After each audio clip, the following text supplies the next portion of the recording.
5 minutos de cortesía e non sei empezar. Boa tarde a todas e a todos. En nome do Colexio Oficial de Psicología de Galicia, en calidade de vicedecano, quero darvos a máis cordial benvida a este segundo foro que leva por título Autoritarismo e Liberdade, o que celebramos hoxe aquí na Fundación Paideia, na Coruña. É unha alegría poder compartir este espazo de pensamento e diálogo nun lugar tan ligado á reflexión, á cultura e ao compromiso social. Permitídeme, antes de nada, excusar a presenza da decana, que debido a un compromiso institucional adquirido con anterioridade non pode estar aquí, pero transmítevos os seus saúdos co desexo de que este encontro sexa un éxito. Este foro insírese no programa de actividades co que conmemoramos o 45 aniversario do noso colexio profesional.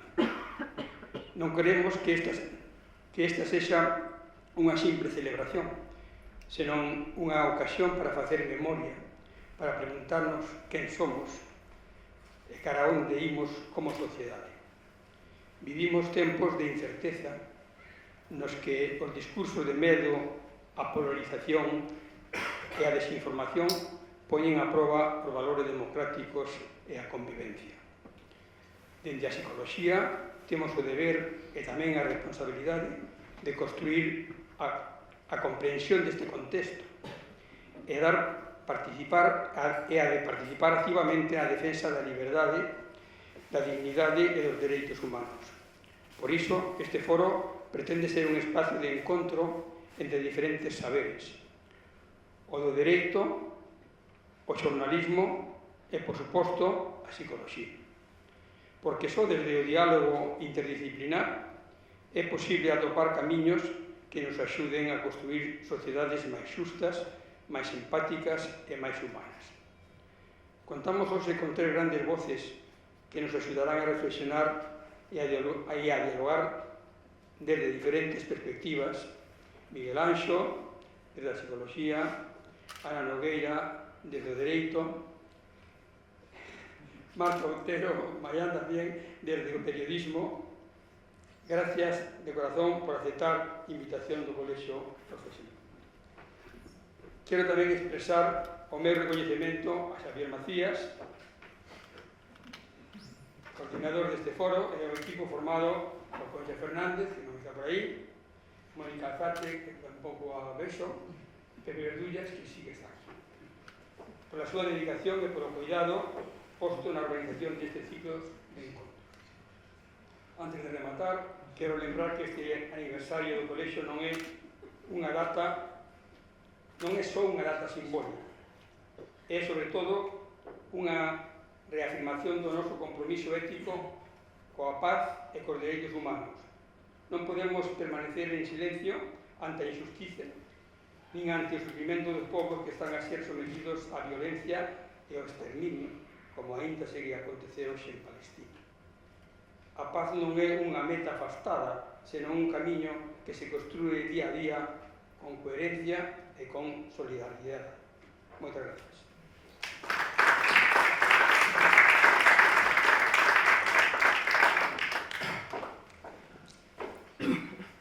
Moitas gracias. Bueno, pues, gracias, Hipólito. Boa tarde, tamén dou-vos a benvida e agradezco a asistencia a este foro de diálogo que, como decía Hipólito Puente, pues, pretende poñer en contacto e dialogar a psicología con outras disciplinas e organiza efectivamente para conmemorar o 45 aniversario da constitución da organización dos psicólogos e das psicólogas en Galicia, porque seguramente a mellor non é moi sabido, pero é unha profesión nova, unha profesión consolidada recente.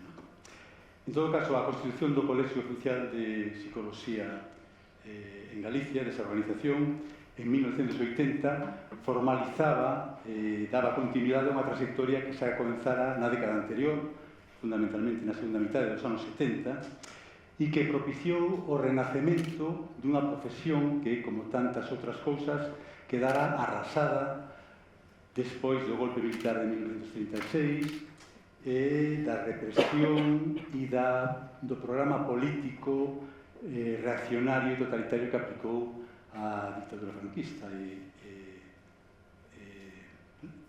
enfatizo de político e ao mellor despois no debate pode salir un tema que pode salir, o digo porque parece que ahora se cuestiona a política e as dictaduras tamén aplican políticas e non precisamente agradables, ¿no? En todo caso, a psicología, como tantas outras cosas, queda arrasada e foi a partir dos anos 70 donde as primeiras promocións de xente que estudiou psicología, incluso antes de que houbera esos estudios formalmente, pois deu pé a esa organización profesional que hoxe está a cumplir 45 anos. Entón, buscando sobre que dialogar nesta ocasión, o Colexio Oficial de Psicología en Galicia sempre buscou o contacto con outras profesións. Pareceu interesante nese grupo que nos juntamos para un pouco darle forma a este tipo de foros, abordar un dos signos característicos dos últimos tempos que dá pé a este nome do foro, non? E non tanto por novidoso, porque esa tensión entre autoritarismo e liberdade de sempre, como ben nos recordou a filósofa que tivemos no foro anterior, que se celebrou en Pontevedra en maio, María Xosé Agra, da Universidade de Santiago, non? Senón, o característico é, digamos, a rapidez e amplitude co que están a medrar as ideas e os partidos de dereita radical, de extrema dereita, con un cuestionamento nunca visto nos tempos recentes, como menos en Europa, de consensos básicos da democracia, ¿no? Consensos que parecían inamovíveis e que se están cuestionando explícitamente e, ademais, estáse a facer coa comprensión ou a pasividade de importantes sectores da población, por menos numéricamente. Ademais, este fenómeno, este medre de ideas radicales de dereitas e de condicionamento de consensos básicos, faise con novas tácticas, porque, polo menos, a diferencia do que pasou nos anos 30 do século XX, que son fenómenos comparables, polo menos, ¿no? Ahora observanse novas tácticas. Por exemplo, non se cuestiona formalmente a democracia, pero sí que se cuestiona, cando falaba antes de consensos básicos, un pouco sorprendente, porque sí que se pretende erosionar, respetando formalmente as formas democráticas, pois cuestionar os dereitos civis, cuestionar a igualdade social, cuestionar a redistribución da riqueza, cuestionar o dereito á emancipación das mulleres, cuestionar o dereito internacional e mesmo o interese comunitario, cuestionar o público. Entón, como a psicología galega sempre estivo a favor deses valores, de feito, ainda hai pouco manexábamos un libro que había nos finais dos 70, primeiros 70, que era Psicología a Servizo Público, e polo menos a xente que temos estado con responsabilidades no Colexio Oficial de Psicología en Galicia sempre defendimos esa opción da profesión, ¿no? De estar ao servizo da sociedade. Pois nos pareceu acaído xuntarose para analizar este fenómeno a destacados e destacadas profesionais en distintos ámbitos. No caso do psicólogo é un daqueles pioneiros, hai outros por aquí, pero en todo caso, Miguel Ángel desa xente pioneira na psicología galega, que empezou non só profesionalmente, sino organizativamente, e tamén con outras dúas destacadas profesionais do xornalismo e do dereito. Decía antes que hubo un foro en Pontevedra, lo recomendo que o consultedes, está en YouTube, se pode ver, e unha das recomendacións que nos deu María Xosé Agra, a filósofa que estuvo nese foro, era a necesidade de pararse a pensar, ¿no? Entón, eu estou convencido que as persoas que nos acompañan hoxe aquí nos van a axudar a pensar. Quero empezar por presentarvos a Marta Otero Mallán, que é graduada en xornalismo pola Universidade de Santiago de Compostela, dende 2019, creo, redactora na Opinión da Coruña, e integrante do comité de redacción da revista Luces e representante territorial en Coruña, creo tamén, do Colexio Profesional de Xornalistas de Galicia. Entón, bueno, vamos a empezar con unha primeira intervención de cada un deles de 10 minutos para despois dar paso a un diálogo. Tamén vos pasarán por aí unhas tarxetas se queredes pasarnos alguna pregunta, alguna cuestión que teñades interese en que se aborde. En todo caso, a Marta gustaríame, e por eso vai empezar ela, ¿no? Porque de alguma maneira o xornalismo sempre está en primeira liña, ¿no? A mí, por exemplo, gustame bastante, e leí algunha cousa de xornalistas que escriben en presente E, por exemplo, Crónicas do Maio de 68 escritos por correspondentes daquela en París, non? Ou os escritos de Charles Nogales sobre a Alemania nazi, pero que están escritos en presente, non? E entonces, non debido tanto, pero sí que nos diga ela como se está vendo estes fenómenos hoxe, no? Que ven, que contan, e como vedes desas reaccións dos jornais estas cosas que están pasando. Vale, pois... En primeiro lugar, quería empezar dando as grazas pola invitación. Isto vai sonar ao típico cliché, non? Que espazo tan necesario. Pois eu penso que é moi necesario, tan necesario como insólito, non? Porque quería parabenizar tamén o Colexio de Psicoloxía, porque non é habitual que un colexio profesional xenere este tipo de espazos para falar do mundo, non? Mais alá das cuitas sectoriais e pois do estado da profesión, non? Que tamén é necesario dentro do Colexio de Xornalismo, de xornalistas. Moitas veces pois facemos tamén este tipo de foros, pero son máis ben bueno, cara onde imos, a revolución digital, a inteligencia artificial, e poucas veces penso que eso é inhabitual, pois xerar un foro pois para falar do estado do mundo, non? Que, bueno, pois como profesionais tamén estamos no mundo e ás veces penso que dende o certo noción de corporativismo tamén temos un pouco de visión de túnel e vivimos un pouco a ellos. Entón, pois, parabéns en primeiro lugar por xerar este espacio que para min é máis que necesario. E despois eu non me quero estender moito porque aquí dicía Hipólito 3 grandes voces, máis ben 2 grandes voces e media, así que eu vou me seguir o terreo, bueno, a 3 ou 4 pinceladas do terreo puramente comunicativo e xornalístico, que é un pouco polo que eu estou aquí. Claro que, en primeiro lugar, eu penso que temos que... Bueno, teño aquí unhas notas así desdalazadas, pero penso que non as vou ni mirar. Penso que temos que falar disto entendendo o contexto no que estamos, non? Que, bueno, todos os días lemos noticias sobre certo auxe de posicións de extrema dereita por parte de persoas cada vez máis novas, hai xente que lle quita ferro, non? Pois, claro, agora, despois dun ciclo socialdemócrata esgotado, pois o que toca é ser antisistema, é ser de dereitas, e, bueno, pois as cunetas quedan cada vez máis lonxe, non? Aí vemos que o republicanismo, por exemplo, está envellecendo tamén, sen ser quen de trasladar pois eses valores a xente cada vez máis nova. Por qué? Porque queda lonxe, basicamente. Entón, claro, hai xente que lle quita ferro, pois sí, a un auxe dos movimentos sociais como que tivemos na década pasada sempre lle sigue unha reacción, que é certo, pero penso que non se pode deixar de ver pois esta deriva autoritaria nun contexto mundial, non? Que para mí personalmente ten unha orixe clara pois, e que coincide en paralelo coa revolución digital, non?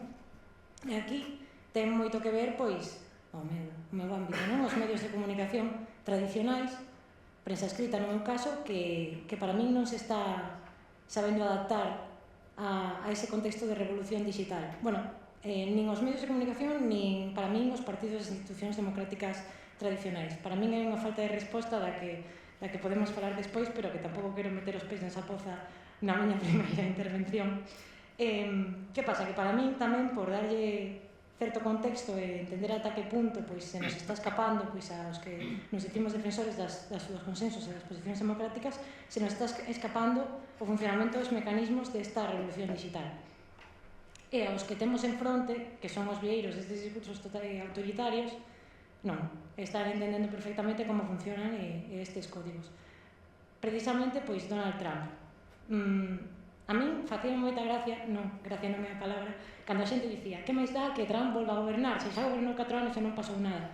Para min isto é esta posición é estar desconectadísimo da realidade, porque o goberno, o primeiro mandato de Trump para mí é consecuencia directa de todo o que estamos vivindo a nivel mundial con esta deriva autoritaria. Por qué? Porque o control, digamos, desa esfera digital por parte, en primeiro lugar, de Donald Trump, despois de magnates tecnolóxicos como Elon Musk, que colleron unha plataforma global, de debate global como era Twitter, e conseguiron crear aí un terreno non neutral de debate, non? Con un algoritmo especificamente diseñado para aupar estes discursos de extrema dereita, de odio, xenófobo, aupar estes bulos.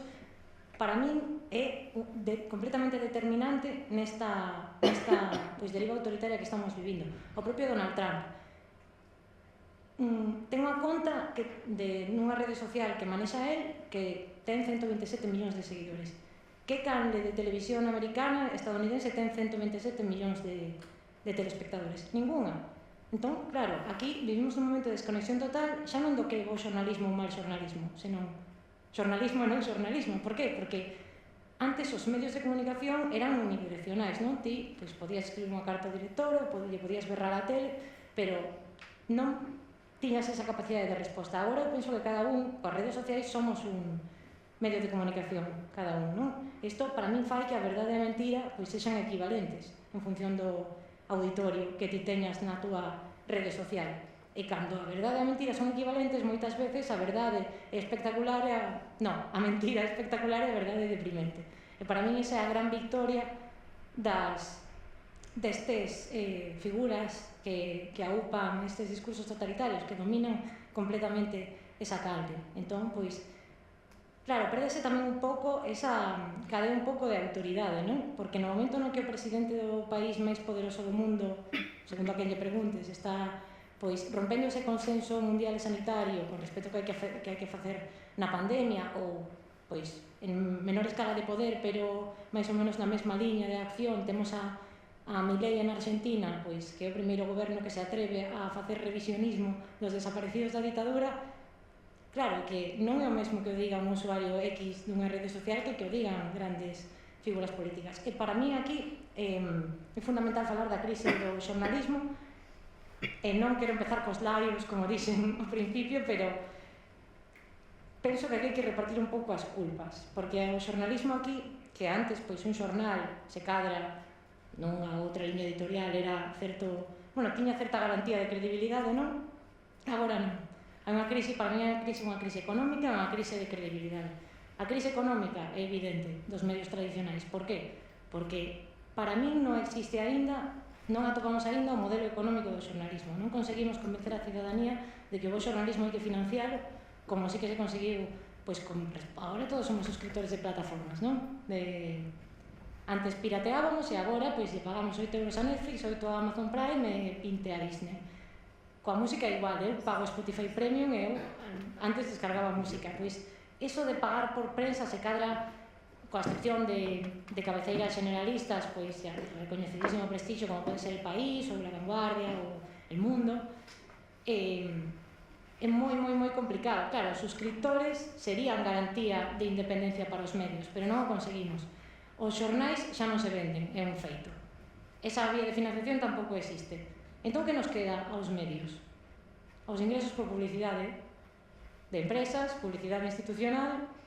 Claro, que pasa? Que iso é unha mordaza ao final, porque se agora mesmo hai certa obcecación nos medios por garantizar este modelo que está en franca decadencia dos medios tradicionais, a costa, que esta sobrevivencia está sendo a costa da súa credibilidade tamén, non? Porque se eu para manter a miña plantilla de 20 xornalistas teño que aceptar esta publicidade encuberta de administración X, esta de empresa X, se cadra eu no momento no que teño que informar sobre esta empresa petrolera que pois está poñendo en perigo a saúde dos seus traballadores en este pantalán, se cadra recibo unha chamadiña, se cadra quedas en eses 20.000 euros de financiación extra e tes que votar a 3 destes rapaces que tes na redacción. Claro, que pasa? Os xornais calan e as redes sociais o contan. E aí volvemos outra vez a crise de credibilidade do xornalismo, porque o usuario pregunta: por que isto non o podo ler nun xornal? Por que isto que estou lendo no xornal non me importa, isto que me trae a rede social non teño acceso a él por parte dun medio con presunción de credibilidade? Entón, para mí, aquí hai un problema que ninguén me pregunte despois na tarxetiña a solución, porque non a teño, suscribimos únicamente. E claro, como non se van a erosionar os consensos democráticos se o gran altavoz agora mesmo está nesas forzas que teñen esa intención de erosionar os consensos democráticos? Para mí isto é un perigo terrible, porque non só está en xogo a democracia como sistema que terá as súas eivas, non? Está en xogo o contrapeso, a garantía de que alguén dunha ideoloxía política contraria poda acceder a gobernar o país. Para min non é baladí, digamos, todos estes, o que falaba outro día o compañeiro Xosé Hermida da brutalidade do debate político, non? Que agora asumimos formas que antes eran impensables, que tamén veñen de aquí, tamén veñen para min de como funciona esta esfera digital, que o que se viraliza é o clip, non é o paquete de medidas económicas, non, é o outro dicindo su gobierno pide cuneta, claro. Claro, eso 20.000 millóns de visualizacións e o outro 3 ou 4. Entón, para min aí non é baladí, como dicía, toda esta retórica da ilegitimidade, non? Do goberno que levamos escoitado todos estes anos. Entón, bueno, non sei, con este panorama absolutamente desolador podo dar por rematada a miña primeira intervención e deixarvos a vos a pelota botando por se me queredes botar unha man ou reparte españolas. Vale, pois gracias. Bueno, ti falabas de media voz,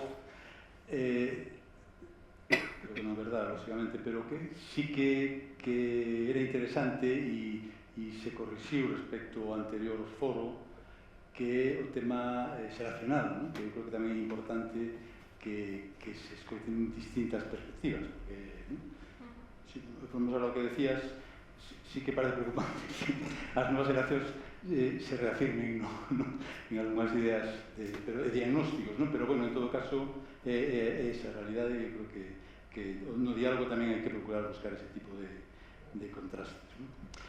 Bueno, pues para continuar con esa primeira intervención temos a Miguel Anxo García Álvarez, que é psicólogo clínico no Hospital Clínico Universitario de Santiago de Compostela, foi presidente, o segundo presidente do Colexio Oficial de Psicología en Galicia, un membro activo, moi activo do Movimento Galego a prol da Saúde Mental, presidiu durante, creo que 9 anos, o Comité de Ética Asistencial da área de Compostela Barbanza e actualmente preside a Asociación do Dereito a Morrer Dignamente. Presidía, bueno, vale. Pois estará a punto de presidir outra cousa, porque a súa trayectoria é encomiable e, bueno, é unha persoa ben querida e merecidamente por toda a psicología. Entonces, no caso de Miguel Anxo, bueno, pues a pregunta sería que pode estar pasando para que estas cousas que estamos comentando sucedan, ¿no? En todo caso, seguramente non desde un punto de vista exclusivamente individual, ¿no? Que a psicología, xa sabemos que non solamente fai introspección individual, sino que intenta explicar, ¿no? Entón, non sei que nos tens que decir. Bueno, gracias pola presentación, gracias pola invitación. Estuve no de Pontevedra. Ahora estaba esperanzado con que Marta utilizara as súas notas porque eu traio son as miñas, me dá corte, porque que Alba tampouco trae notas, é dicir, entón parece todo como moito máis espontáneo e tal. Eu currei nesta historia, que decir, como ela, seguro. E entonces, claro, intentei atala, é dicir, de forma que en 10 minutos coloque, vou decirlo así, 5 cousas que quero colocar, que é dicir, para, bueno, poner as bases, se acaso, do que puderamos discutir despois. Entón vou me guiar por notas, que non vos vou mirar todo o tempo, non vos vou falar directamente, pero dadvos por comunicaros, é dicir, dende aquí, vale? Bueno, hai unha cousa primeira. Eu creo que a cuestión é unha cuestión moi seria, é dicir, o que está ocurrindo, o que está neste momento en marcha dentro da nosa sociedade é unha cuestión moi seria. É unha cuestión que, obviamente, está progresando, xa ten unha andadura e anuncia moita máis andadura. As experiencias que nos preceden, que é das únicas que poderíamos aprender, ir hacia atrás e aprender do pasado é unha virtude, é así, quer dizer, en relación en particular ao desenvolvemento das sociedades, á historia. E o pasado efectivamente tuvo desenvolvementos moi longos de construccións sociais monstruosas. É dicir, non se coceron dun día para outro. A construcción mental, digamos, nas persoas non se fixo dun momento a outro. E cando estás xa metido dentro dunha situación difícil volta atrás e quedas espantado como se pode chegar hasta aquí. Por eso ainda se siguen dando voltas a como foi que países avanzados nese momento na punteira, digamos, do conhecemento científico, desenvolvemento cultural, desenvolvementos tamén sociais, é dicir, poderan verse colocados no que se viron colocados, é dicir, con toda a consecuencia positiva. Por iso digo, é a cuestión. Despois temos moitas cousas que nos están entretendo no día a día, pero é a cuestión, este río de fondo que está correndo por debaixo da sociedade. Bueno, é un recordatorio dentro das ideas que quería dicir. A sociedade está en contradicción permanente, xa decías ti, a proposto que dixe Agra, é dicir, a tensión entre autoritarismo e liberdade, a tensión, digamos, dentro da sociedade de progreso e retroceso é unha constante, é vos saber que se avanza nun sentido, retrocedese noutro. Digo isto porque algo tan elemental coloca, evidentemente, os sectores democráticos, conscientemente democráticos, vamos a decir así, nunha posición de atención permanente a seguir mantendo o progreso. Quer dizer que non pode deterse, non pode dar por bo o nivel que alcanzou nun momento determinado. Non pode colocarse na autocomplacencia social, é dicir, como eu creo que ocorriu neste país durante todo un período de tempo. Encantados de nosotros mismos, estamos en unha democracia fetén, de feito, un momento determinado que hubo a discusión sobre se a proposto unha palabra democracia plena ou non democracia plena, etc. Estábamos encantados de habernos conocido e haber chegado a este punto e que, bueno, sabíamos ido, que habíamos hecho más de unha forma reconciliada.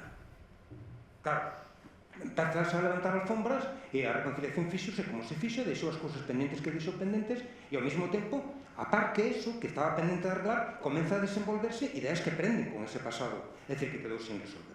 A cuestión da atención permanente me parece unha cuestión fundamental porque en particular aqueles que fan do pensamento o seu principal instrumento, digamos, de contribución ao mundo como práctica social.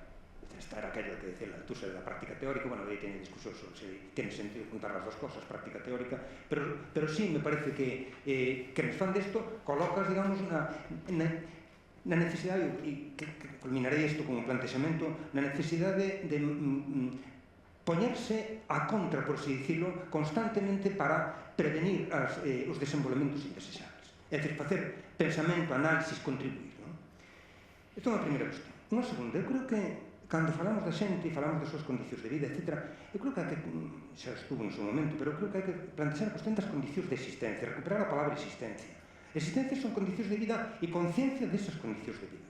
Digo, porque dentro desta evolución social, a acción sobre as conciencias é unha acción principal.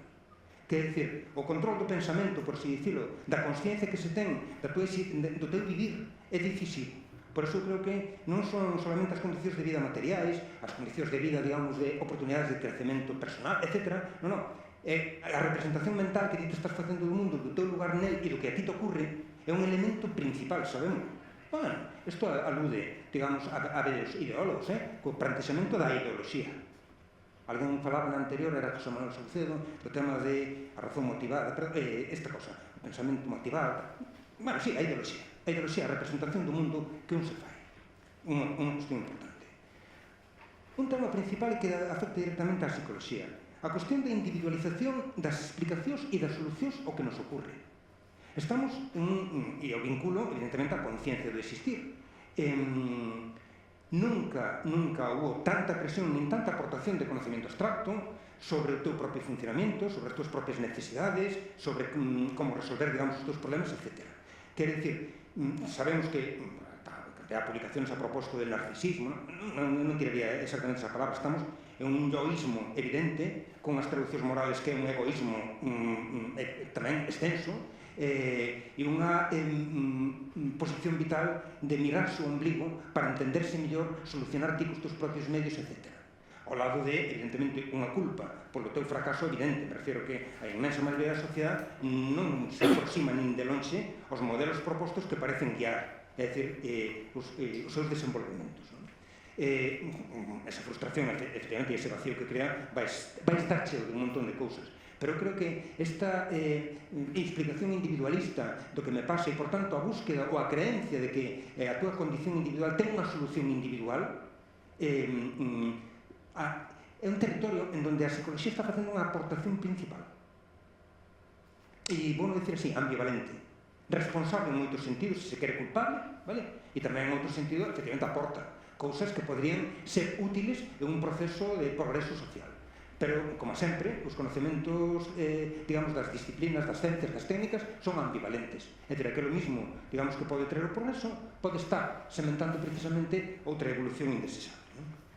Claro, ese yoísmo, egoísmo, como se quera chamar, é dicir, evito a palabra narcisismo porque, de novo, parece traída dentro do ámbito da psicopatoloxía e aquí xa non se dá diferenciado, digamos, ben o que é evolucións posibles baixo responsabilidade e o que son construccións psicopatolóxicas. A construcción psicopatolóxica de algo parece limitar, digamos, a importancia deso, alonxarnos deso, colocar un lugar anormal, eso. Non, é dicir, máis alá do plantexamento dese narcisismo primario que todos tenemos e non sei que, calificar como se calificamos ahora con cosas como la tríada oscura, é dicir, os novos tipos de personalidade, la tríada oscura. Bueno, perdonadme se hai alguén, as personas de alta sensibilidade. É dicir, estamos creando novas categorías, é dicir, para explicar, digamos, cosas que les pasan ás personas que non, que a maldita falta que facían, sinceramente, pero que entonces cando aparecen por algo, quer dicir, alguna utilidade pasante. Hai unha paradoxa, entonces, canto máis masiva é a ameaza, obviamente, fagamos flotar sobre nós a ameaza planetaria, quer dicir, es que non estamos ante pouca cousa, quer dicir, somos conscientes, somos sabedores, é dicir, unha evolución, xa non das personas, dunha evolución do planeta hacia un desastre, é dicir, canto máis masiva, digamos, a ameaza, canto máis colectiva, entonces, deberá ser a solución, máis individuais son as explicacións, e máis todo o mundo corre a intentar arreglar dentro de sí mismo as cousas. Recentemente a Roto poñía unha viñeta de sujeto apoiado en un árbol de cuida tu árbol, e diante estaba todo o incendio do bosque. Tú cuida tu árbol, vale? É dicir, Garriga, Vox, un mitin de arranque de la temporada esta anual del curso político, hablaba de nosotros somos lo importante. É dicir, creando, digamos, unha suposta identidade de un nosotros basado en elementos identitarios que se contraponen, evidentemente, a outros como unha estrategia política. Ben, a cuestión das conciencias. Decía Marta, é dicir, a importancia da comunicación. Obviamente, a fragmentación comunicativa, a importancia dos mediadores xa individualizados na relación entre a experiencia e o mundo que as persoas teñen, a emocionalización das mensaxes e, por tanto, digamos, a alta implicación e a alta posibilidade de distorsión cognitiva que ten baixo os estados emocionales as valoracións que se fan tanto do que ocorre como do que habría que facer, a simplificación e a repetición da mensaxe. É dicir, que parece increíble, verdad? Pero a repetición sigue aí como un dos principais instrumentos de dominar as conciencias. Bueno, Goebbels foi a súa arma, xunto con moita emocionalización e, evidentemente, un bo escaparate que, ao mesmo tempo, faga de sentir as persoas dun xeito determinado frente a eso que está ocorrindo, non? E, obviamente, a creación dun estado onde é imposible casi, ante a avalancha de información de comprobable e non comprobable, verdadeira e falsa, de comprobar en cal é a verdadeira e, por tanto, o distanciamento respecto a eso. E todo isto dá-se, ademais, en condicións dun enorme malestar social. Un futuro comprometido, é dicir, as novas xeracións, cando se proxectan hacia o futuro está cheo de ameazas e xa, estou cheo de incertidumes, pero, digamos, non é precisamente apetecible, é dicir, como futuro, unha enorme frustración porque os desenvolvementos persoais, a pesar de todo o esforzo e todas as promesas e todos os medios postos, non acaban de callar. A imposibilidade de desenvolver proxectos vitais e onde a cuestión en particular vivenda é un elemento principal, é dicir, a identidade propia en risco, en particular nos homes. Quer dizer, a problemática da crisis de identidade nos homes é un problema que subxace a búsqueda de identidades reafirmativas, é dicir, que tan ben sabe explotar, en este sentido, a extrema dereita política e ideolóxica, sin pertences e identificacións, vou decir así, a grupos sociais estimables. A grupos sociais estimables. É dicir, as persoas van formando parte de microgrupos, fan adhesións parciais, temporais, etc. Pero non forman parte de un algo do que se poden sentir que son un elemento constitutivo principal.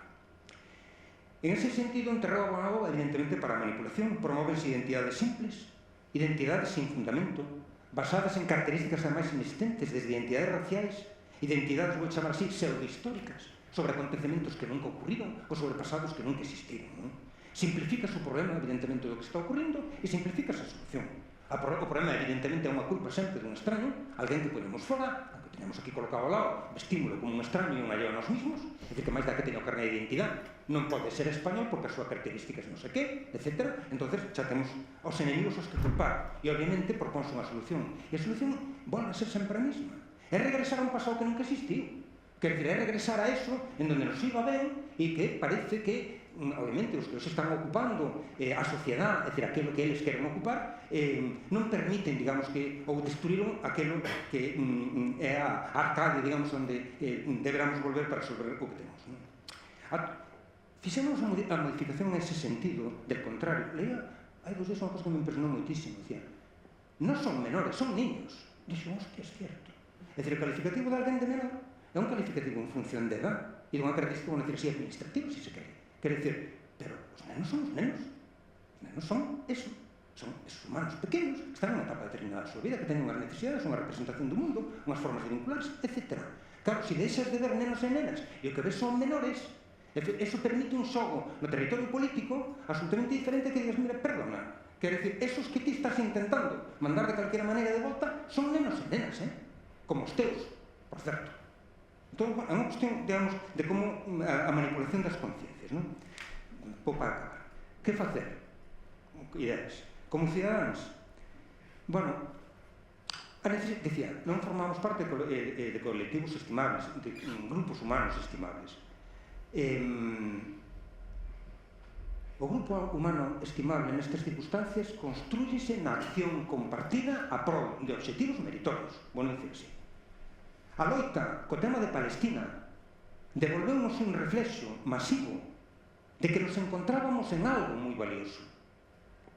Vou dicir así, é a acción dese tipo a que de novo nos vai devolver unha identidade da que nos sintamos parte, un grupo humano estimable que está defendendo cousas estimables generosamente, vou dicir así, porque en estas propias, que decir, o de xenocidio tampouco non nos deixa de afectar, non?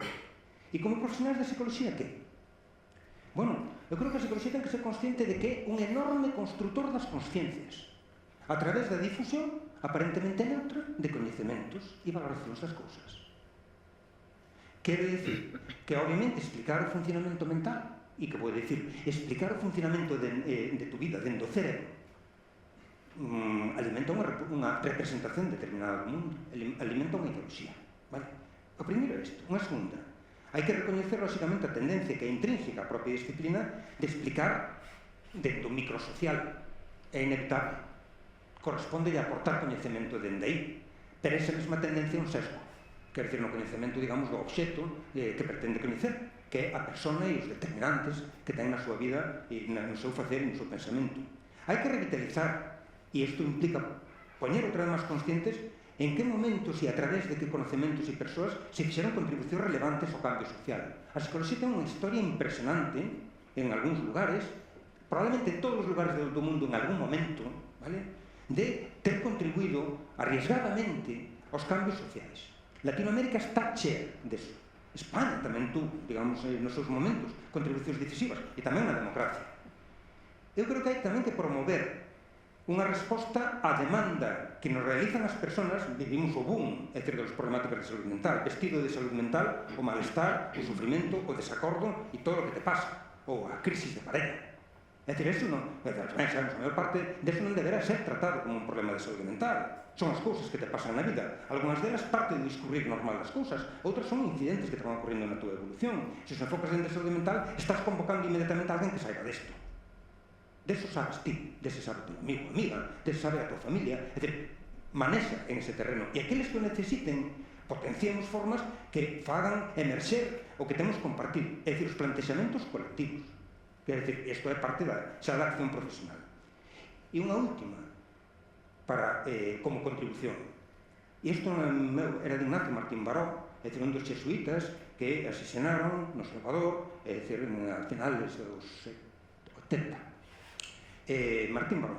Martín Baró plantexaba unha cousa que era moi interesante, que era a construcción da psicología hai que facela dende a posición desde abaixo, quero dicir, no sentido de colocarse no lugar, digamos, das persoas e dos problemas que teñen, neste sentido, en que el caso falaba dos pobres, e desde aí construir a psicología. Hai psicologías, non hai unha psicología. Non hai un coñecemento en ciencias como a psicología, ou en disciplinas, se quere, como a psicología, non hai nada científicamente neutro nesto. Hai tomas de partido, non solamente na elección dos obxectos de coñecemento, na forma de plantexalos e na forma de devolver ese coñecemento e proporcionar as solucións adecuadas. E acabo xa. Eu creo que estamos nunha cuestión que é moi importante e que temos que revitalizar. Os sectores progresistas poden chamar, pode chamar de esquerda, a esquerda en este momento falta de futuro. É dicir, o futuro que presenta, evidentemente, é un futuro moi problemático, é real, é un futuro que está cheo de amenazas, é real, vale? Pero frente a todo eso, a esquerda non acaba de plantexar de que a pelea precisamente para construir ese futuro que vence esas amenazas, etc., é unha pelea que pode ser ilusionante, que pode tener consigo unha sociedade moito mellor e moito máis satisfactoria, é dicir, que esta na que estamos, vidas máis felices, vamos dicir así. É dicir, a esquerda, obviamente, a base de incidir para concienciar tamén, pero tamén a base de unha especie de pesimismo valorativo da súa propia historia, desmontou o futuro. Que nos está traendo, digamos, en sentido extrema dereita? Nos ofrece futuros ideais. Curiosamente, estes futuros de regreso, os que decía. Bueno, nada máis por hoy, despois acaso comentamos. Bueno, pois, moitas grazas, Miguel Anxo. Deixeiche pasarte un pouco. Xa sei. Como vi que preparadas o... Xa notei. Bueno, logo te queda na segunda tanda, te queda... Me cago máis, sí. Bueno, en todo caso, sempre interesante e estimulante escoitar a Miguel Anxo. E nos queda agora escoitar a Alba Nogueira, que tamén, xa vos adianto, que tamén é interesante e estimulante escoitala, que é catedrática de Dereito Administrativo na Universidade de Santiago de Compostela, integrante da Rede de Investigación en Igualdade de Dereitos e Estado Social, Armela, integrou tamén a Comisión de Lingua e Comunicación do Consello da Cultura Galega. Desde febreiro, creo que forma parte da Xunta, ¿no?, Electoral Central, e agora é candidata tamén a rectora da Universidade de Santiago, o sea que, quem sabe se estaremos falando aquí coa próxima rectora da Universidade. Vamos tocar madera. Bueno, entón, no caso de Alba, bueno, tamén pola súa rama de saber, a idea sería un pouco tamén preguntarle a trascendencia deste fenómeno, cara onde nos leva todo isto que está a pasar, ¿no?, desde o punto de vista, bueno, do dereito, das leis e da vida, en última instancia, da política e da vida. Ben, bueno, tamén agradecer ao colexio o convite e a parte que compartir con estes dous compañeiros de mesa, máis con Xavier, que é un amigo de longa duración, pois é un verdadeiro prazer, ademais de poder vir a Coruña, que aparquei lonxe para poder vir paseando pola calle Real, que ao final tamén dá gusto vir aquí. Ben, imos ver. Eu creo que a donde nos leva non parece un lugar bo para estar. E precisamente porque as perspectivas que temos neste momento creo que son moi preocupantes a nivel global, moi preocupantes tamén aquí. Creo que o que compre sobre todo é repensar o que facemos mal os que non nos compran o discurso que queremos vender. É dicir, que eu creo que máis que analizar e dedicarlle un montón de programas, que eu creo que aí está unha parte dos problemas, focalizando habitualmente na última butad que di o último energúmeno que se coloca nesas posicións, e ver tamén cal é o caldo de cultivo, cales son os problemas no discurso liberal entendido a antigua maneira do que era o liberalismo, no progresismo, na esquerda, e por que eso non vende, cales son as eivas. E eu creo que hai elementos que a mí me parece que deberíamos reflexionar as persoas que pensamos doutra maneira. E vou poñer, digamos, hai que partir un pouco do que comentaron tanto o Marta como o Miguel Anxo. É dicir, eles teñen o poder do seu lado. É dicir, nós xogamos en certo modo a contra, no sentido de que o poder comunicativo, o poder económico, o poder global está en mans, sobre todo, de suxeitos que participan deses discursos autoritarios, e iso fai complicado facerse un oco no algoritmo, facerse un oco defendendo posicións no tema de Palestina, e se ve no disparate da posición europea durante todo este tempo, e casi que nos parece un heroi Pedro Sánchez e o goberno daqui, precisamente polo nivel de desplazamento e descoramento no discurso público que teñen a maior parte das democracias europeas. Vendo a unha democracia consolera como a británica detendo a xente por manifestarse, pois claro, ves hasta onde nos levou ese desplazamento nos entendementos e nos consensos sociais que había sobre o que era a democracia, a participación pública, o dereito a manifestación, todas estas cuestións, o dereito a ensinar nas universidades e ataques que están sofrendo as universidades en Estados Unidos. Entón, partimos desa premisa, pero eu creo que tamén temos que reflexionar sobre o discurso que facemos nós e o que non facemos ben. Entón, eu vou poñer algúns exemplos de cousas que eu creo que están pasando aquí. Nun país que aparentemente está nunhas posicións neste momento casi de reducto galo, non? E é que o goberno que entrou co apoio de todo o espectro da esquerda e da dereita democrática ou centro-dereita democrática que representaban o PNV e no seu momento o espectro de Junts, que eran partidos claramente anclados en defensas máis próximas á dereita clásica europea, unha das primeiras cousas que decía era que había que derogar a Lei Mordaza. E a Lei Mordaza sigue vixente. E a Lei Mordaza é un residuo autoritario que nos queda do anterior goberno da dereita e que sigue aí e que seguimos podendo poñer sancións altísimas a xente por manifestarse alrededor do Congreso dos Diputados ou do Parlamento de Galicia ou por vestir indumentaria propia de servicios esenciais, a xente pode ser sancionada. O sea, por vir vestida de médico nunha manifestación podería haber unha sanción. Entón, cando, habendo, para eso hai maiorías, eu creo que hai maiorías para derrogar a Lei Mordaza, porque neso sí que estaban, era unha cuestión da que fixo causa o PNV, por exemplo, para dar o acordo. E sigue estando aí. Entonces, parece que desde o ámbito progresista liberal, pois hai unha deixación da defensa de valores que forman parte do núcleo da democracia, porque son os relativos, pois eso, a defensa do dereito de reunión, de manifestación, de expresión pública, etc. Segundo exemplo, o punitivismo. No amplísimo movimento emancipador feminista, moi positivo que houve nos últimos tempos, convive un discurso persistente e moi visible de que a solución para os problemas relacionados ca violencia de xénero e con todos os aspectos das agresións sexuais é penas máis elevadas. Cousa que a min me revolve as tripas, porque non percibo, e creo que é unha parte da falla, unha parte do discurso da extrema dereita é precisamente o discurso de xénero.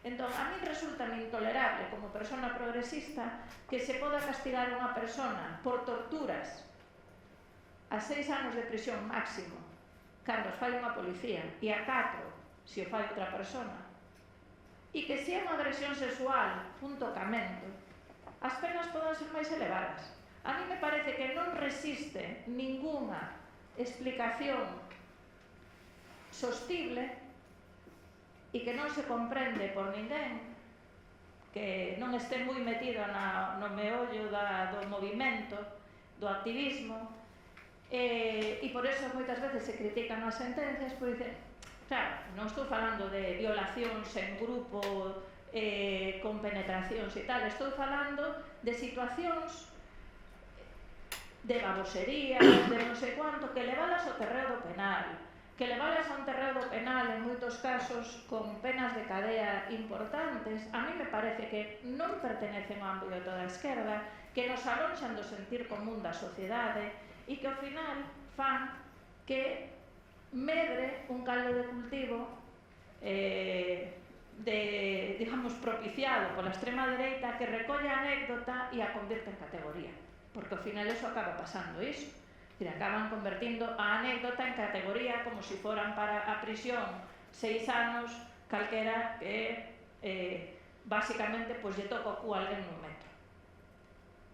Pero isto permite analizalo desde eses parámetros e facer o que acaba de decir Miguel Anxo, convertir ese clic digamos, do titular fácil en argumento que penetra moi fácil no ideario e no imaginario colectivo, ¿no?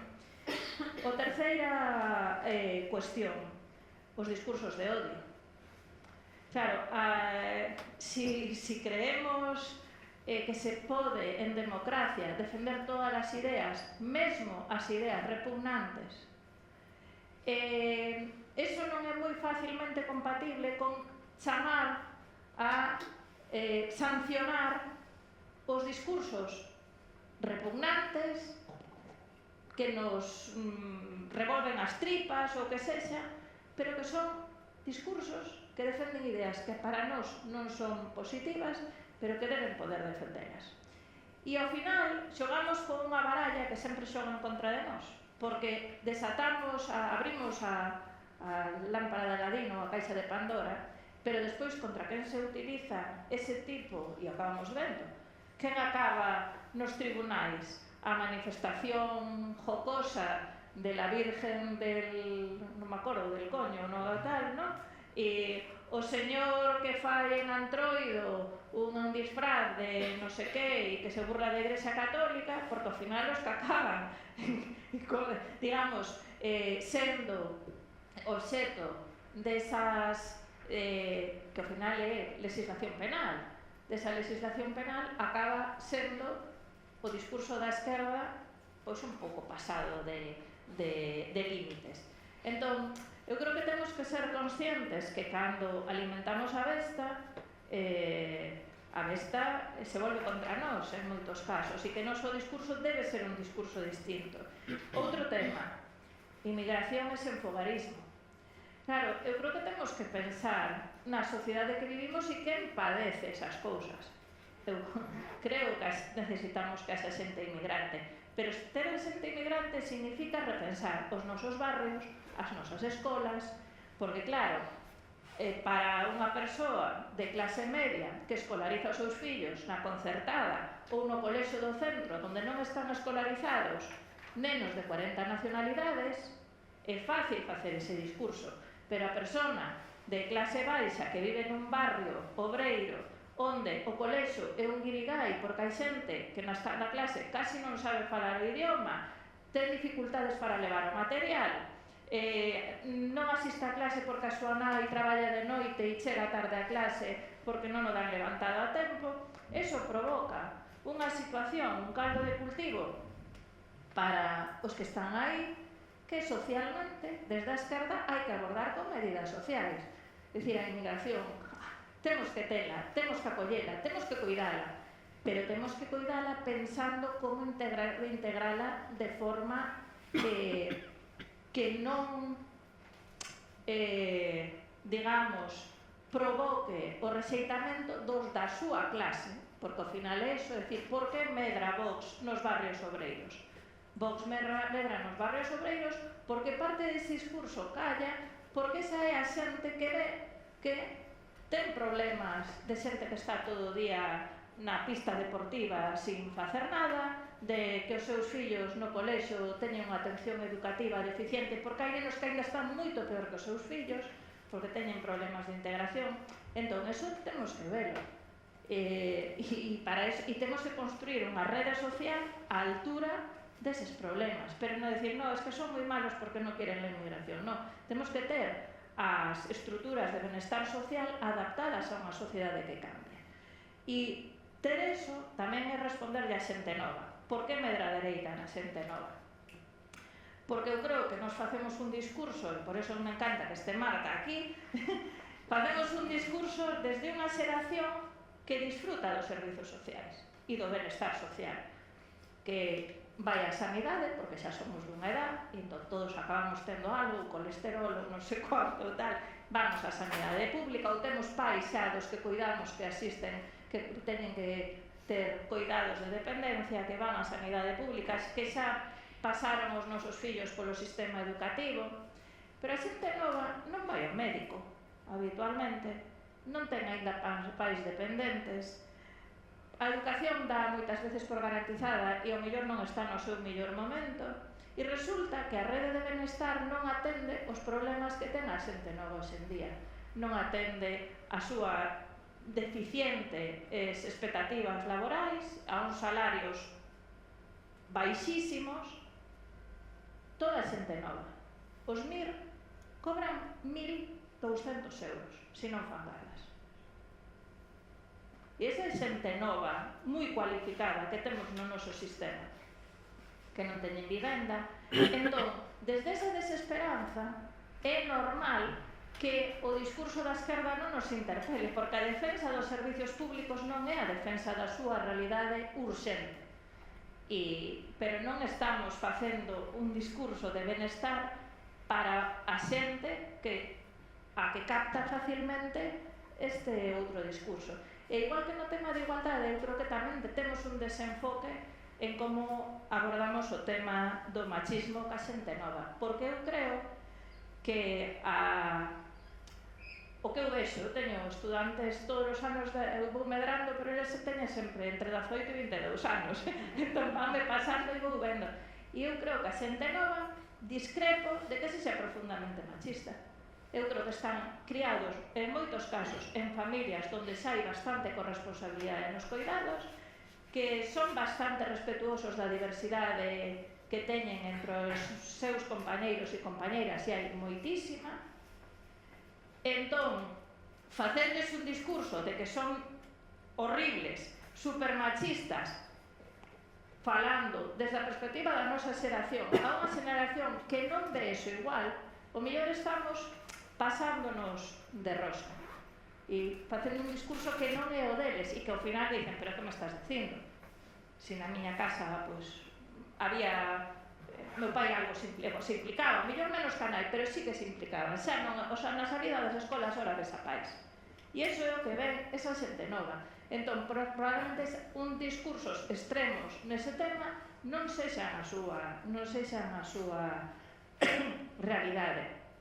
Ou incluso discursos que temos e que están ampliamente extendidos e que eu teño discutido en organizacións da esquerda, por exemplo, de que non se pode falar da custodia compartida porque potencialmente todo home é un maltratador e deixarle a custodia na súa integridade, o sea, compartida aos homes, é un perigo. E estes discursos hainos. Entonces, claro, cando temos esta falta de adaptación á realidade social que temos hoxe en día, eu creo que damos un espazo moi amplo para que a dereita, con discursos fáciles e vendibles, nun momento en que efectivamente reina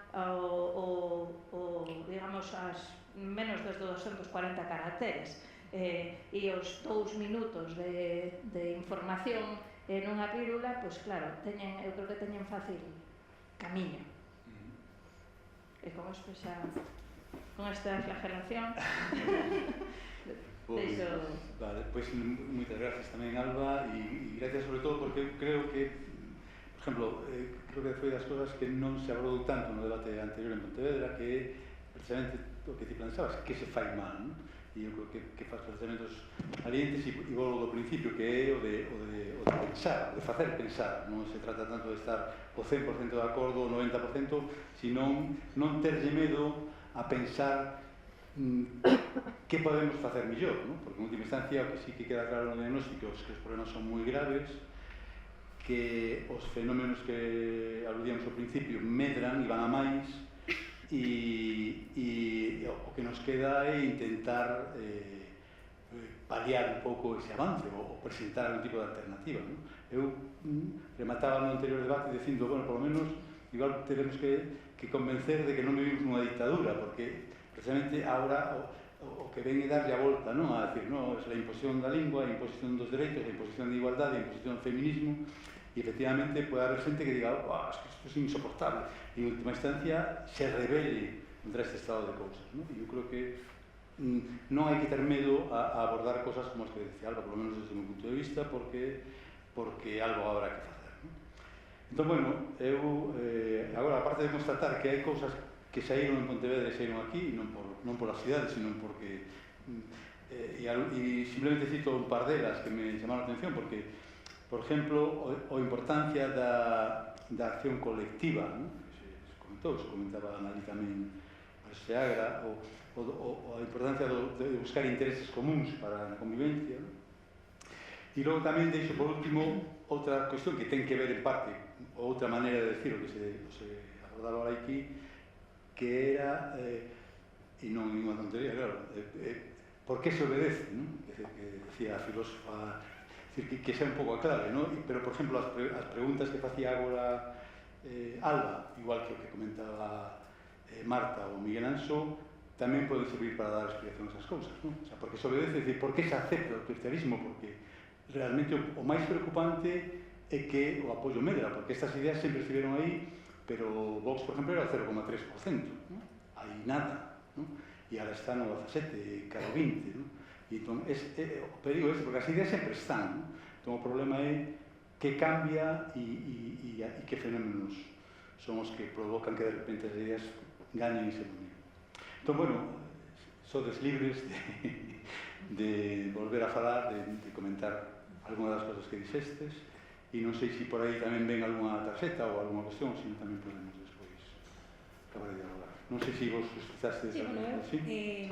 Claro, xusto, o fío do último que dixeste, es que a mí me parece a clave, non tanto, voume autoenmendar do que dixen ao principio, non? Pois, eles teñen o poder, eles teñen as canles, claro, e nós, que hai dentro do outro lado? Pois, hai unha absoluta tamén incapacidade absoluta, ou non sei se absoluta, pero relativamente alta incapacidade das institucións e dos partidos democráticos tradicionais para facer fronte e dar resposta aos problemas da ciudadanía, non? Pois, efectivamente, como non vai un rapaz novo pois confiar nestes discursos fáciles se non pode artellar un proxecto de vida a medio prazo, non? Se non hai pois, unha resposta ao problema da vivenda ou se levanta cada día cun caso novo de corrupción. Pois para min aquí está a clave. E outra cousa que dixentes tamén que se entronca moitísimo con a cousa na que doulle moitísimas voltas, que esta cuestión do punitivismo, non?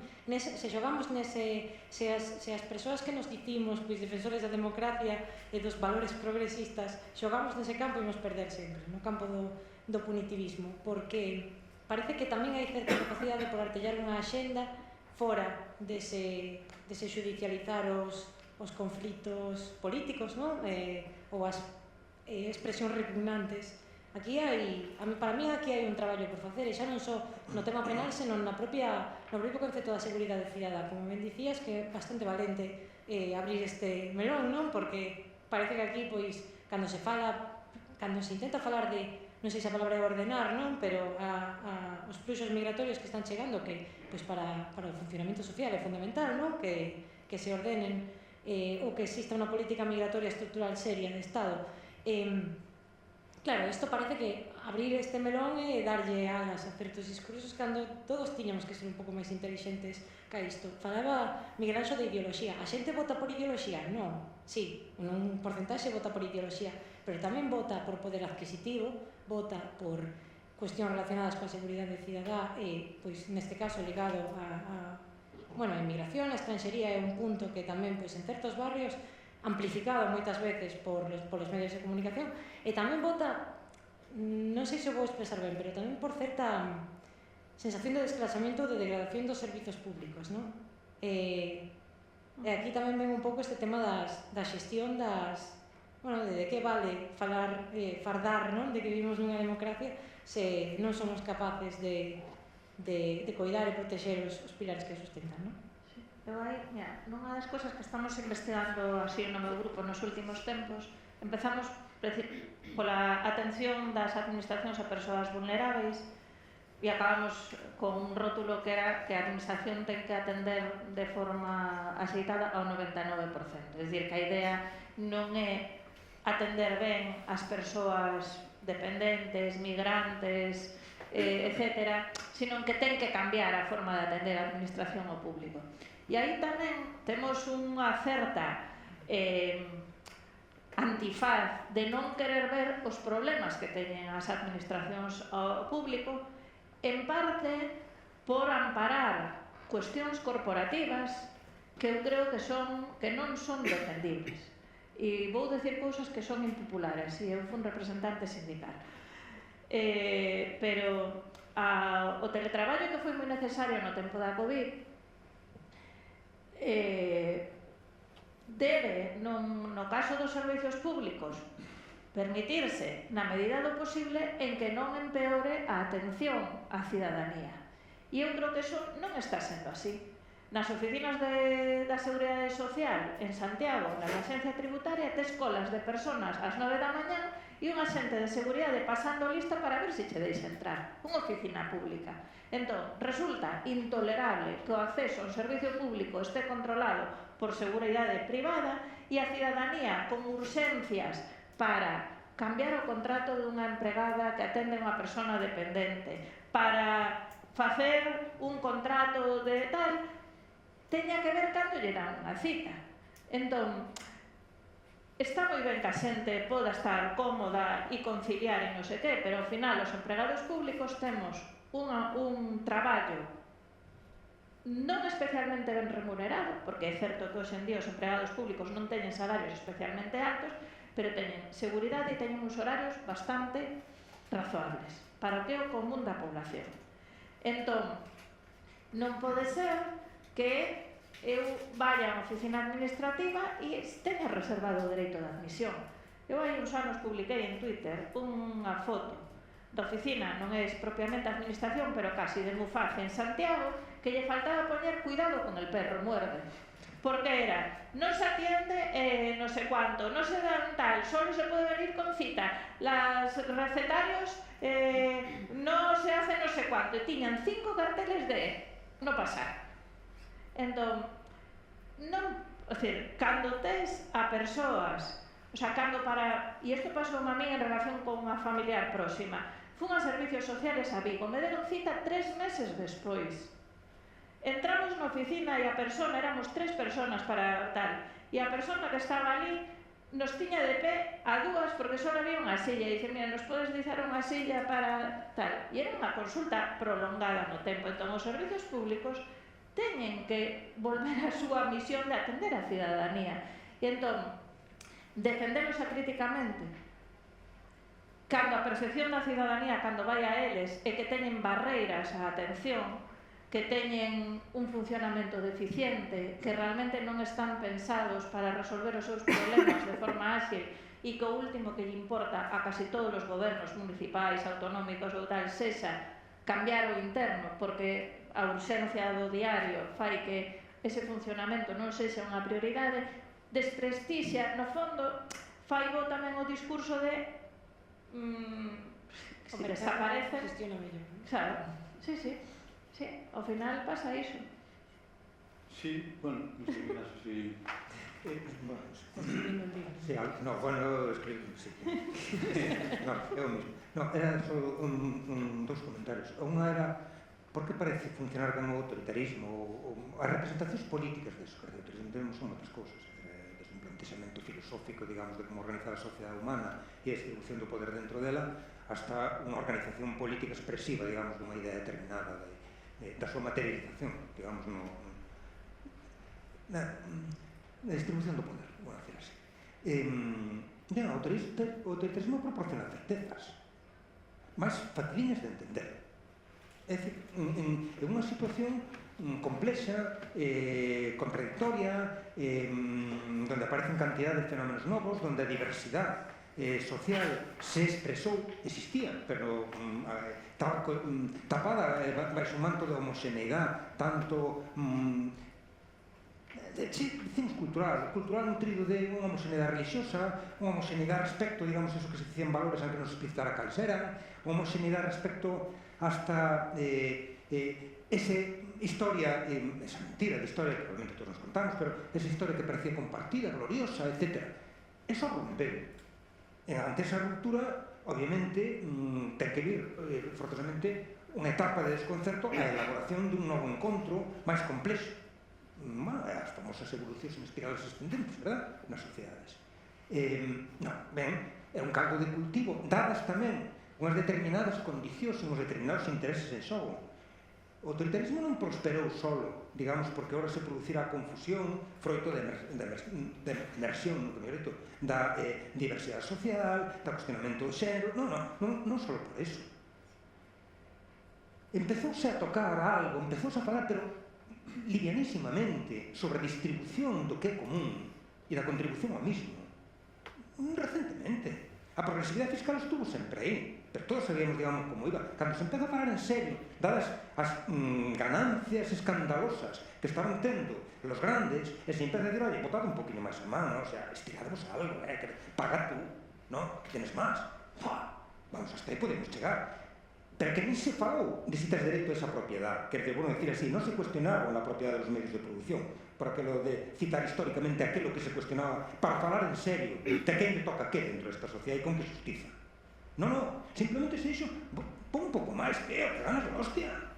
E vamos de Mercadona, últimamente, que nos pega el carrete desde la posición extrema de lo lícito que es enriquecerse, y ánimo todos, y genial, y inmediatamente regateache un 0,5% máis na contribución que te toque, de tus beneficios extra. Vimos o das eléctricas cando estaban con os beneficios extras, e les dicho que increíble que un goberno plantexe as cousas así. Por outra parte, dame algo dos beneficios extras, perdona, relaboro a lei e te pongo el porcentaje que te toca. Esa está. E para iso teño, en ese sentido, o goberno e o consenso social respecto. Este é o mismo. É dicir, certezas en unhas condicións determinadas en donde se toca isto. E onde se toca outro elemento que eu creo que é decisivo e atravesa a sociedade. Cuestiónase o patriarcado. Cuestionar o patriarcado ten, obviamente, moitas vertientes. E algunhas delas, claramente, ten evolucións indeseables. Estou de acordo, quer dizer, avanzar na cuestión do punitivismo e na persecución, pois non axuda moito, sinceramente. Quer dizer, se o plantexo hasta por unha cuestión táctica. Quer dizer, non vai moi alá. Pero, bueno, é un elemento. Pero o gran elemento é o cuestionamento, digamos, de como está distribuído o poder neste sentido entre os xéneros. Que emergera toda a diversidade e, por tanto, se dixera, mira, hai moitas maneiras de estar no mundo e todos podemos convivir, pero aqueles que necesitan ejes seguros, vale? Obviamente, eso os escandaliza e os coloca inmediatamente a contra daqueles que favorezan a emersión desa diversidade. Entón, proporciona certezas, promete un futuro perdido, é dicir, perdeuse, digamos, estamos mal, pero aí delante podremos volver a estar ben, sí, con estas 4 simplezas que te conto, que coinciden evidentemente cas angustias, é dicir, que está tendo moita xente. E obviamente bebe sobre a condición da necesidade material, nunca se bebe en abstracto sobre as ideas. As representacións políticas crecen a propósito do que representan intereses. Claro, os intereses destos señores hai que buscarlos reales, hai que buscarlos en que eles lles financian, pero evidentemente eles dicen que o que representan son isto que estaba dicindo Alba, é dicir, de que está pasando nos barrios, é dicir, que está pasando ca xente de abaixo. Claro, e aí eu conecto coa última cosa que queria contar. Nos víamos contando, e quedei sorprendido cando apareceu, bueno, son as cosas de evolución de las palabras, non, de la socialdemocracia, cando se empeza a falar de estado de bienestar, eu estaba un pouco pasmado. Dicía, estado de bienestar, debemos estar ya en el punto, ¿no? Aquel de, ya, no, aquel de la segunda fase de los sociales, ¿no? No, estado de bienestar, se montan consejería de bienestar, hay titulares de bienestar políticos, digo, hostia, bienestar, pero ¿qué bienestar ni qué leches, hombre? Es decir, las condiciones de vida son como son, es decir, tú me estás contando que no me estás falando de, es decir, la propia palabra me escandaliza, ahora sí, eso me escandaliza aquí, es decir, me escandaliza, es decir, que me vayan diciendo que tú tienes montado, por ejemplo, una consejería de bienestar, cada situación de desigualdad social y la pobreza era que é, vale? Que te dame casi para darte de comer, es decir, que te costa hacer el roto, tío, que non va así, entendes? Entonces, eso se inventó tamén unha determinada actitud de autocomplacencia. Aí a esquerda me dá a la autofustigación, verdad? Es decir, para en el camino se queda un montón de años autofustigando. Cuando se cae, casi no queda nadie vivo, sale algo y intenta continuar. Vale, mal asunto. Pero sí era certo, digamos, que a autocrítica a esta complacencia que eu citaba antes, que durou, non é dar 2 décadas e media, ya está bien, ya nos hemos parado na historia, ya hemos descansado lo suficiente, e agora chega un momento de, bueno, decir así, porque isto é unha de respecto ás eleccións, organización, humildad, aprender, digamos, da nosa propia historia e dos errores, actitud de aguantar, vale? A actitud de convencer, non é, é dicir, en ese sentido temos que simplificar un pouco as cousas. A esquerda sempre é moi barroca nos seus argumentos que ao final acaban en non moverse. Reflexiona a hostia, esquerda, é dicir, outra cosa non fai, pero reflexiona non. Ahora non, ahora, cando estamos asistindo aos momentos, é o momento de empezar a outra vez a darse conta da importancia que ten o movimento, da importancia de estar codo con codo, físicamente, e non firmando en plataformas adhesións a través de internet. Quer dizer, esas movilizaciones, cada uno individualizadísimos, cada uno en su sillón, votando en su cosa de internet, añadido a la plataforma a favor de tal reivindicación. Eso es de la excesiva, aparte de hacerte sentir que si es algo por tarde. Era eso. Bueno,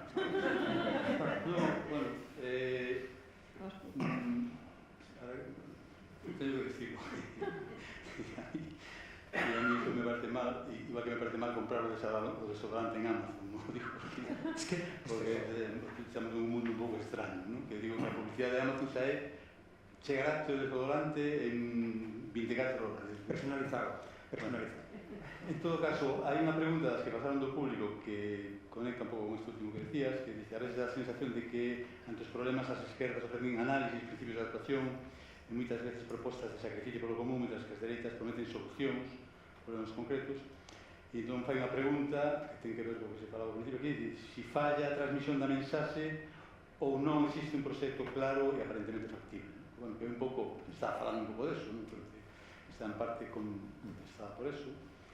Hai outra máis específica de psicología, que en todo caso, non sei se na sociedade o que decir, que a sociedade dos clientes acuden á psicología en busca de solucións, os psicólogos e psicólogas alienan porque se poñen no lugar do saber do cliente, non sei se... E hai unha terceira, mentras si queres pensar alguna sobre a resposta a eso, que simplemente dice, antes Vox estaba, o digo porque o dixen, antes Vox estaba no 0,3%, agora no 17%, e que? Non? E nada, o sea, a mí me gustaría volver ao 0,3, o 0,4, pero, que decir, eso é un facto, un feito, vamos, non? Pero en todo caso, eu prefiro que ese tipo de ideas racionarias non teñan moito peso social, por lo menos moito poder. Non sei se da psicología... Sí, é unha cuestión moi elementaria, efectivamente, a cantidad, digamos, de persoas, é dicir, que acceden a profesionais de psicología que a esperanza de resolver o que sea que este ocurrindo, vale? Aumentou, o prestixio da profesión tamén aumentou, a percepción, a transformación de determinadas problemáticas sociais, evidencias que teñen as persoas no seu desenvolvemento transformáronse en obxectos dos que se supón que un profesional determinado podría darche unha resposta ou axudarte neso, nunha cantidad moi importante, así é, efectivamente. Clásicamente, a resposta ao que lle ocurre a unha persona que non provoque nela, digamos, a búsqueda das súas propias solucións, no sentido de ganar en conciencia e en capacidade para actuar autonomamente, serían algo que favorecería a alienación, pero, a persona halla a sí misma, colonizada por outro. Pero eso, ao nivel no que están as cousas, non me preocuparía moito no sentido. É dicir, boa parte neste momento da resposta de atención psicolóxica, que non é eficaz, para resolver problemas concretos das persoas ou estados que están vivindo as persoas, que son perdas de oportunidade, porque esos estados emocionais problemáticos cos que se chega, a veces é a ocasión, con bastante, bueno, non sabría decir con que frecuencia, pero non atrevo, pero a veces é a ocasión para que a persona se faga un cuestionamento importante e redirixa, retome a dirección da súa vida que de alguma forma se foi, cando se encontrase e non acaba de encontrar a explicación por sí mesmo. Pero boa parte das respostas, por decir así, son favorecedoras da utilización de recursos persoais. Outra cuestión son intervencións que crean verdadeira conciencia do que ocurre. Quer dizer que unha intervención que axuda a unha persona a regular as súas emocións millor, vale? O que axuda a enfrentar unha dificultade que está tendo na vida en relación, digamos, a unha cosa fóbica, non o vexo como especialmente de riesgo, vale? Pero si é certo, clásicamente, ademais, que a persona cando chega con unha demanda, obviamente merece unha resposta que moi xenalmente debe ser en forma de pregunta, quer dizer que para obligarse a interrogarse de por que se encontra, digamos, tamén esas circunstancias. Por eso, boa parte das intervencións, unha parte moi importante das intervencións psicolóxicas de Dios, eu diría que protésica, que no sentido que añade cosas ás persoas para tomarse mellor as súas vidas e en ese sentido ganan unha autonomía, e non estén tan pilladas, digamos, por alimentacións cos seus estados, problemáticas, etc. e están creadas. Hombre, a alienación é un tema constante e atravesando constantemente as intervencións de axuda ás persoas. E me da igual que falamos de psicología, que falamos de traballo social, que falamos da medicina, etc. A posibilidade de que te apropies do outro é unha posibilidade real sempre nesa relación onde hai un demandante e hai un suposto saber en aquela que estás achegándote para responder. Sempre. A pregunta é miña. Podo intervir? A pregunta é... Esa que leches é miña. Esta de psicología? Sí. Eu iba un pouco por precisamente por que dixo Miguel Ángel de que a psicología hai que construíla desde abaixo. Recollendo o título de autoritarismo e liberdade, eu creo que hai bastante de eso, pode haber bastante de eso nestes momentos, ou é un peligro que algúns vemos, quizá non en moitos profesionales, pero sei en como aparece ou está aparecendo a psicología nestes momentos. Aparece desde o punto de vista da psicopatología. Póngase un psicólogo en su vida. Que, bueno, isto podrían, toda a xente que está traballando no GIPCE, por exemplo, en Catástrofes, que foi un lanzamento maravilloso, é un traballo extraordinario dos psicólogos, pero que, sin embargo, non está aparecendo noutros grandes problemas e no comunitario que ti dixe, non? Que te dicías antes, en o que dicía Barón, construir a psicología desde abaixo. Non poñer ao psicólogo, ya como, quen eres ti para decir algo do meu? Non? E, sin embargo, bueno, está aí, esa era a relación. E con relación ao do 17%, que tamén é miña, perdona, é simplemente que a reflexión seguinte é, pero é que ese 17% non estaba carallo do PP. Antes era o 3, o 0,3, non? Pero que estaban dentro. E eu creo, bueno, xa está. Perdonade, Sí, bueno, tenemos que rematar, porque hay que rematar a las media. No, a ver, sobre ese tipo de cosas, o enlazo un pouco que se planteou aquí tamén, o sea, y se decía en Pontevedra tamén, y aquí se comentó algo, de fusir o rol dos menores líderes, ¿no? Porque en última instancia,